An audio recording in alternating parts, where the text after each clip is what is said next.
Hola a todos y bienvenidos a vuestro canal de inversión. Soy Albert Mendoza y en el vídeo de hoy vamos a hablar sobre Ray Dalio.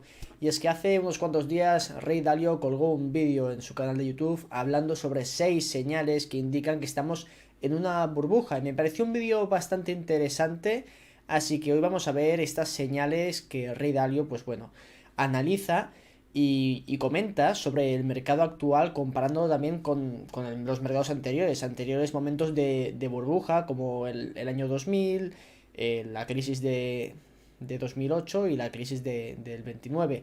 Por lo tanto, va a ser un vídeo bastante interesante centrado en este tema, que es un tema que hemos hablado bastante, hemos visto bastantes indicadores de burbuja, por ejemplo el Buffett Indicator, que mide el GDP en comparación, bueno, mide la bolsa en comparación con el GDP, entonces pues es algo bastante interesante. También hemos visto cómo ha evolucionado el PER, el ratio, ya sabéis, las veces beneficios que cotizan las acciones en bolsa y varios indicadores más que hemos estado viendo en este canal para intentar analizar un poquito cómo está el mercado y a nivel de sentimiento, pues bueno, cómo se está moviendo y qué podría ocurrir en los siguientes meses o en los siguientes años, porque sabemos que una burbuja la puedes detectar, pero aunque la detectes, el timing va a ser muy importante. Por lo tanto, yo no voy a recomendar nunca que a nadie que se ponga en corto en una acción o en un mercado en el que sepamos o estemos viendo que hay una burbuja bastante evidente. Esto, por ejemplo, yo personalmente lo hice con el mercado del cannabis, que vi que era una burbuja que iba a reventar, sobre todo en 2018, y lo comenté, y bueno, se me lanzaron encima los protectores del sector, pero bueno, era bastante claro, pero no me puse en corto, porque nunca sabes cuándo va a estallar esta burbuja. Puedes ponerte en corto, que pasen 2 años y perder pues más del 50% de tu inversión, por lo tanto es algo bastante peligroso que aunque tengamos razón, pues bueno, podemos sufrir las consecuencias. Voy a aprovechar también para recomendaros el libro de Dalio, que es Principios, en el cual pues él explica su filosofía de inversión y cómo gestiona él su hedge fund Bridgewater. Entonces, pues bueno, es un libro bastante interesante y que yo recomiendo que le echéis un vistazo encima si os interesa su persona como inversor y sus principios. Yo creo que pueden ser bastante útiles de estudiar. Dicho esto, si os gusta este tipo de contenido, darle un like, que sabéis que ayuda muchísimo, y comentar qué os parecen estos indicadores de Dalio. A todo esto, en la descripción tenéis el vídeo original que colgó Ray Dalio en su canal, por si queréis verlo. Y dicho esto, ahora sí, vamos a ver los indicadores. Bueno, pues esos son los indicadores que nos muestra Dalio. Y el primer indicador es que los precios son altos en comparación con otros activos tradicionales, generalmente bonos, ¿de acuerdo? Por ejemplo, aquí tenemos la crisis de 1920, bueno, los años 20, la del 29, la burbuja.com y la crisis inmobiliaria de 2017-2018, que ha sido pues la más reciente. Y lo vamos a comparar con el mercado en general, hoy en día, todo el mercado, y con las empresas tecnológicas, sobre todo estas, las emergentes, estas que están saliendo últimamente con tanta fuerza. Si lo comparamos y miramos estos indicadores, podemos ver que en los años 20 pues teníamos una burbuja en comparación con otro tipo de activos. En la .com pues también tendríamos una burbuja. En la de 2007 no tendríamos ninguna burbuja y hoy en día, pues por ejemplo con los bonos, el rendimiento que nos da el mercado actualmente, pues tendríamos un poquitín. Digamos que el amarillo es el regular, ¿de acuerdo? Los bonos dan una yield muy, pero que muy baja y el mercado está cotizando pues a múltiplos exigentes. Y si nos vamos ya pues a las tecnológicas emergentes, vemos que tiene una tendencia también a la burbuja. No exagerada como podríamos tener en la .com, pero una tendencia. El segundo indicador es que los precios están descontando pues unas situaciones pues que no son sostenibles en el tiempo. En los años 20 burbuja, en la .com burbuja, en 2007 pues las acciones no estaban descontando pues los mejores escenarios y hoy en día aunque veamos que están caras muchas acciones, sobre todo las tecnológicas grandes, si las analizamos, realmente no están a unos precios disparados. Por ejemplo, pues Microsoft, Google, Amazon. no están a precios descabellados, y si analizamos cómo puede ir la empresa y qué rendimientos puede dar de cara al futuro, pues podemos obtener una valoración cercana al mercado, bueno, al precio del mercado actual o incluso un poquito superior. Entonces hay acciones que no están en una burbuja. Otras pues sí están más caras, por ejemplo Apple ha tenido unos altos y bajos muy grandes, y esa sí que podríamos decir que está más cara que sus comparables. Pero ya si nos vamos a las tecnológicas emergentes, aquí sí que vemos que están bastante caras. Solo tenemos que ver, pues no sé, se me viene a la cabeza el caso de Zoom, pues sí que descuenta, pues bueno, escenarios muy muy buenos. O el caso de, bueno, que no la conozco, pero por valoración, Snowflake me pareció también a mí bastante cara. Y decir que no me la miro a profundidad, ¿de acuerdo? Entonces, si alguien la conoce y la tiene analizada y me dice no tienes ni idea, pues seguramente no tengo ni idea, lo reconozco, ¿vale? Pero a simple vista me pareció bastante cara.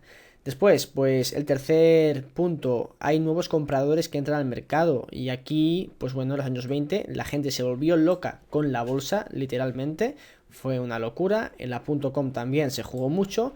En 2007 no tanto con la bolsa, pero sí con el mercado inmobiliario, ¿vale?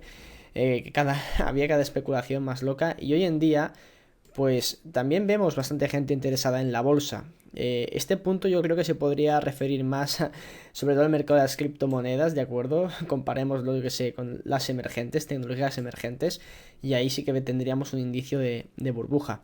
El cuarto punto es que el sentimiento es muy bullish, ¿de acuerdo? La gente está muy motivada. En los años 20, pues una locura, todo el mundo se pensaba que eso era infinito. En la .com también, porque se alcanzaban valoraciones absurdas. En 2007 había muy buen sentimiento, y como digo, este no fue un mercado tanto en la bolsa, sino ya pues inmobiliario, ¿no? Pues el ladrillo nunca cae. Y a día de hoy pues tenemos un sentimiento, yo creo que bastante bueno. Y bueno, con las tecnológicas emergentes también pues sí que hay un sentimiento más potente, y que Dalio pues clasifica de burbuja. En el punto número 5 es que se están haciendo muchas compras apalancadas.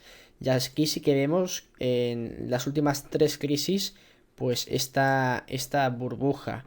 En el mercado actual, pues bueno, el apalancamiento es bastante alto por ciertos indicadores que voy siguiendo, pero en el mercado en general quizá no tanto apalancamiento. Donde hay más es esto, donde indica en las tecnológicas. No he visto todavía a nadie comprar minas de oro, pues con apalancamiento, ¿no? O yo qué sé, o industriales, empresas típicamente value, ¿no? En cambio, las tecnológicas y en los nuevos mercados, sobre todo vuelvo a las cripto, sí que vemos un apalancamiento bastante alto y bastante generalizado.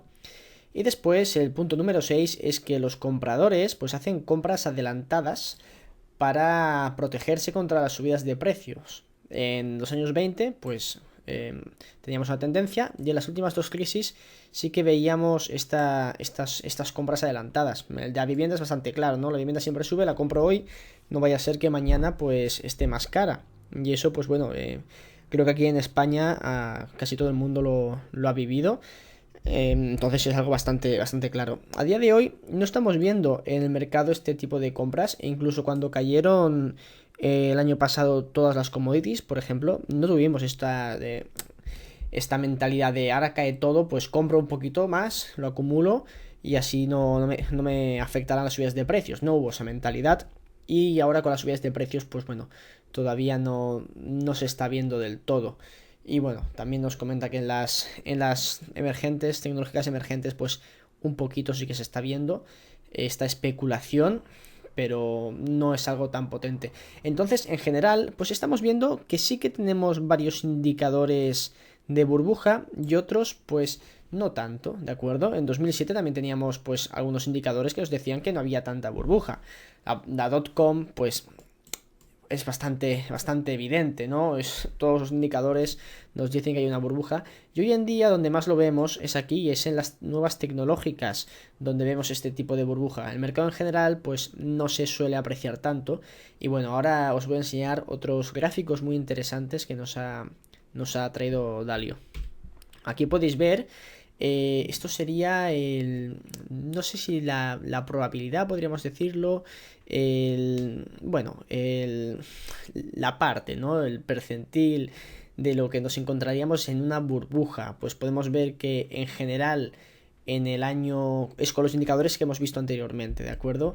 En los años 20 pues estaríamos casi al 100%. En la .com pues también nos indicaría eso.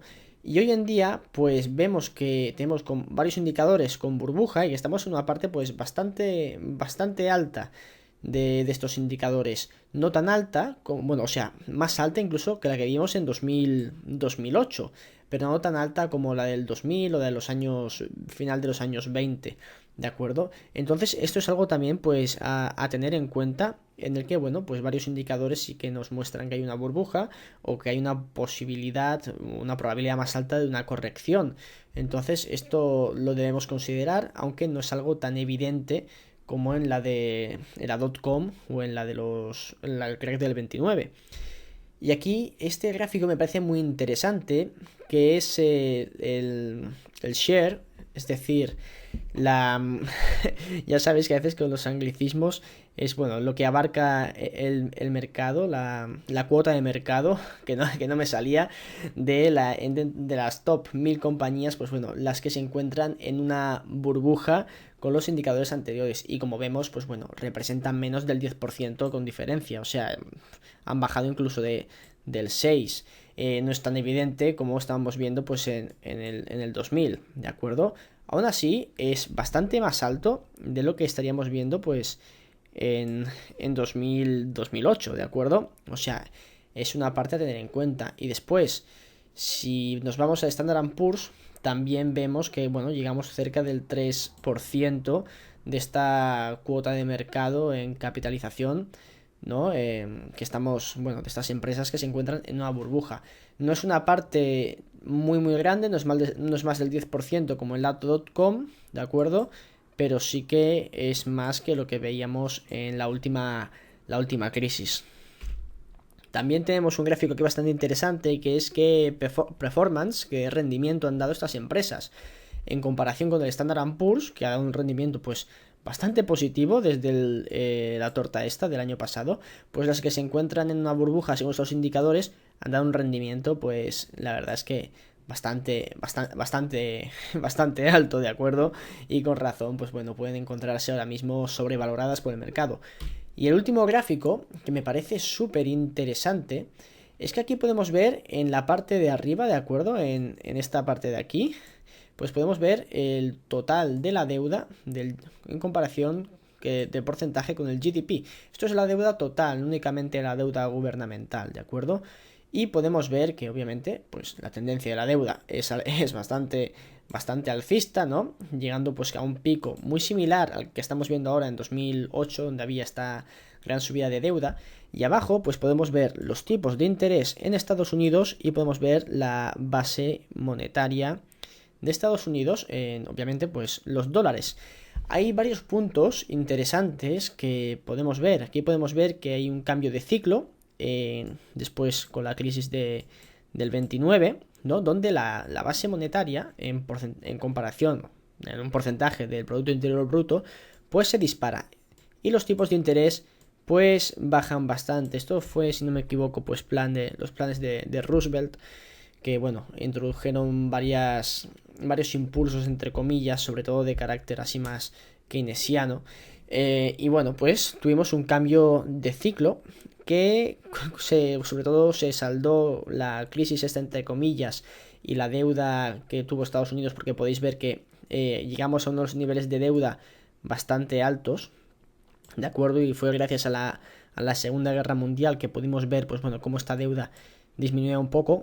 ¿Cómo? Pues bueno, aquí en la base monetaria pues tenéis la respuesta de cómo se solucionó este problema de deuda, ¿no? Y allí fue un ciclo de tipos de interés bajos y aumento de la base monetaria. Y es algo que hemos visto, bueno, aquí lo vemos un cambio de ciclo en el que los tipos de interés volvieron a subir y esta base monetaria se redujo. Pero vemos que a partir de la crisis financiera de 2008 pues tenemos un punto de inflexión en el que los tipos de interés bajan de forma radical, incluso pues ahora los estamos viendo súper bajos a pesar del intento de subida que hubo. y pues hemos visto cómo la base monetaria se ha disparado por completo, que es otra vez un cambio de ciclo. Y esto pues tarde o temprano va a traer la monetización de la deuda, como ya se ha hecho anteriormente para limpiar entre comillas de deuda al país. ¿Y qué consecuencias trajo esto? Pues bueno, también tuvimos luego una década bastante inflacionaria, con una inflación bastante alta, década de los 70 a los 80, que bueno, también se debe a otros factores como bueno, temas de inversión. Obviamente las guerras, la Primera y Segunda Guerra Mundial tuvieron pues su impacto en la destrucción de medios de producción y de inversiones, etcétera. Pero bueno, es algo bastante interesante. A nivel de conclusión, con todo lo que hemos visto, es que hay acciones que claramente se encuentran en una burbuja, ¿de acuerdo? El mercado en general tiene algunos indicadores de burbuja, pero también hay empresas, y bastantes empresas, que están en buenas condiciones y no se encuentran en una burbuja. Entonces, la clave para invertir en el mercado actualmente no es salirnos del mercado completamente, como podría haber sido buena idea en el 99, ¿no? Pero es saber seleccionar estos sectores, estas empresas que no se encuentran en una burbuja, ¿de acuerdo? Y haciendo esta criba bien hecha es como pues obtendremos mejores rentabilidades a largo plazo. Si queréis aprender a invertir en un sector que no se encuentra en burbuja, que es en el que comentamos mayormente en este canal, que es las materias primas, pues en mi página web, albert-mendoza.com, tenéis una guía gratuita para introduciros y sus masterclass, sobre todo la de inversión minera, creo que es fundamental para entender el sector y para que os convirtáis en buenos inversores dentro del sector de las materias primas. Así que bueno, esto ha sido todo por el vídeo de hoy. Recordad que tenéis el vídeo original de Dalio en la descripción, dejad un buen like para apoyar al canal y nos vemos en el siguiente vídeo. Chao.